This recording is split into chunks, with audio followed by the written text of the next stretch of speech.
Well, I remain very big on the idea of reading everything in sight, and frankly, when you get the chance to talk to somebody like Lorimer Davidson, as I did was when I was 20 years old, I probably learned more from Lorimer Davidson in those 4 or 5 hours than I learned in college, with the exception of learning some accounting or one or two subjects like that.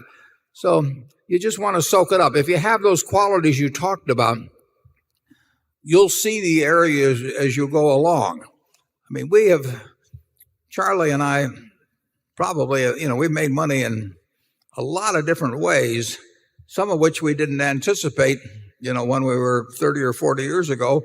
But we did have the ability to recognize some. We didn't have the ability to recognize others. But we did know when we knew what we were doing and when we didn't. And we just kept looking. We had a curiosity about things. You would know at a time like the long-term capital management crisis, for example, that there were going to be ways to make money. I mean, they were going to be out there, and all you had to do was just read and think 8 or 10 hours a day, and you were going to cover a lot of possibilities, probably a very high percentage of them good, and some of them sensational.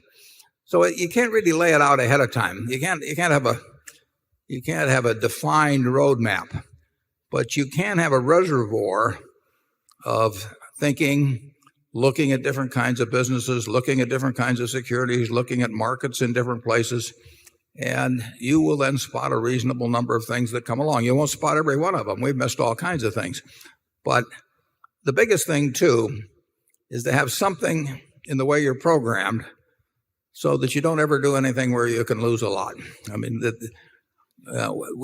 our best ideas have not been better than other people's best ideas, but we've never had a lot of things that pulled us way back. So we never went 2 steps forward and 1 step back. We probably went 2 steps forward and a fraction of a step back. But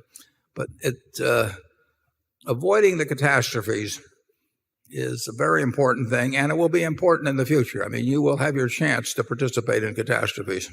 Charlie? Yeah, and of course, the place to look when you're young is in the inefficient markets.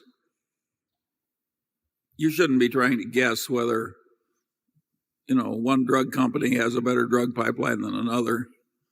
You want to go, when you're young, someplace that's very inefficient.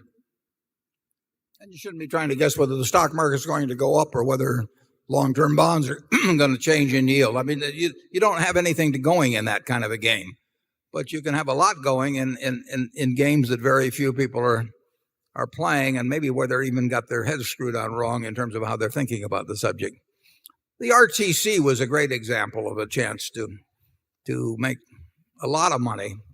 I mean, here was a seller of hundreds of billions of dollars worth of real estate, where the people that were selling it had no economic interest in it, were eager to wind up the thing, and they were selling it at a terrible time when the people who had been venturesome in lending were no longer lending. The people who had been venturesome in the equity end of real estate had gotten cleaned out.